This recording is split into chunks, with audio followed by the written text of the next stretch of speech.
In Kigali City, the Republic of Rwanda, Special United Nations Green Ambassador GERARD NSENGIYUMVA, and I'd like to continue with the next part of the episode, United Nations Sustainable Development Cooperation Framework, Episode 2.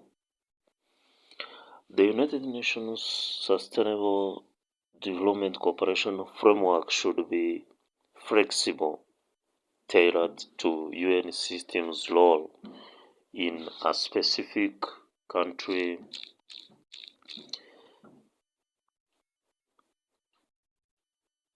In particular, in countries facing situations of conflict, post-conflict, or humanitarian emergency. Successful planning, analysis, design, and implementation of the United Nations system Sustainable Development Cooperation Framework requires collaborative engagement of all relevant actors, while the United Nations Sustainable Development Cooperation Framework and subsequent UN development activities differ among countries. A cycle of common elements includes conception and initiation, definition and planning, implementation, performance, monitoring and reporting, and evaluation and closure. UNSDCF, or United Nations Sustainable Development Cooperation Framework, is for a 5-year period, a time frame that may vary by country. So the analysis of the development of the cooperation framework is as follows. At the national development plans, there are national development plans which draw from common country analysis. It's a phase that takes a period of 2 to 3 months, common country analysis. Then there is a cooperation framework design which takes 2 to 3 months. Then there is the UN country team configuration that takes 1 month.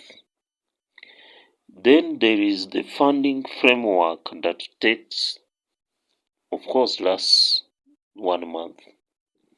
So then the cooperation framework is signed.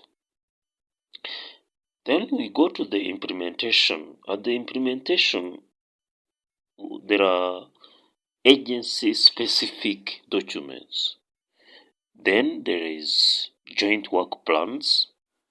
To develop them, it lasts 1 month. Then there is the annual review and one UN country results report. So this report feeds into other analytic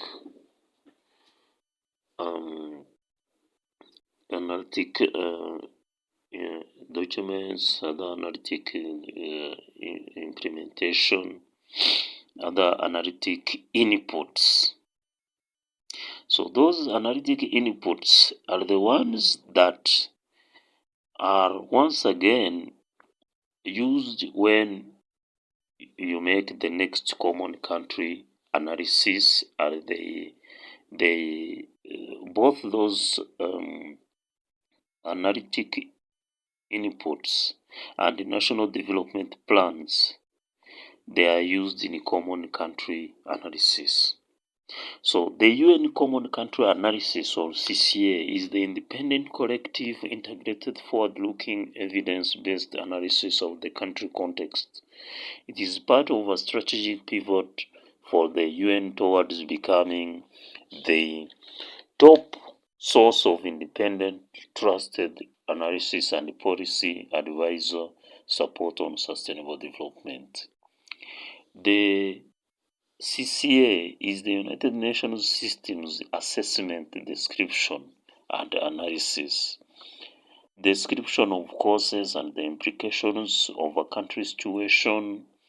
It examines progress, gaps, opportunities, and bottlenecks vis-a-vis countries' commitment to achievement of the 2030 Agenda, the United Nations norms and standards, and the principles of the UN Charter, the United Nations Charter.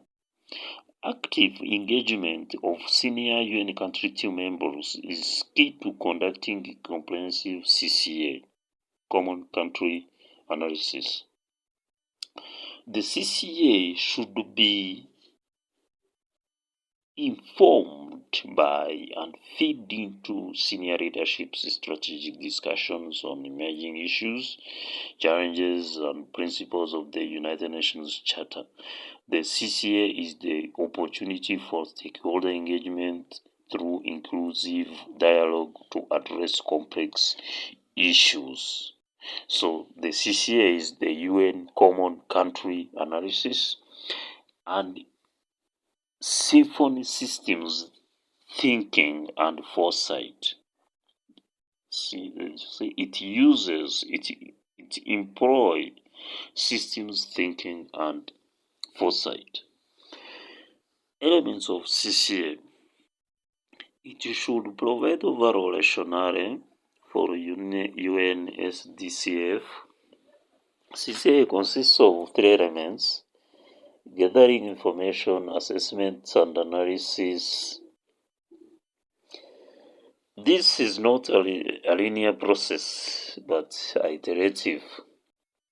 Undertaking each step comprehensively will ensure a robust CCA.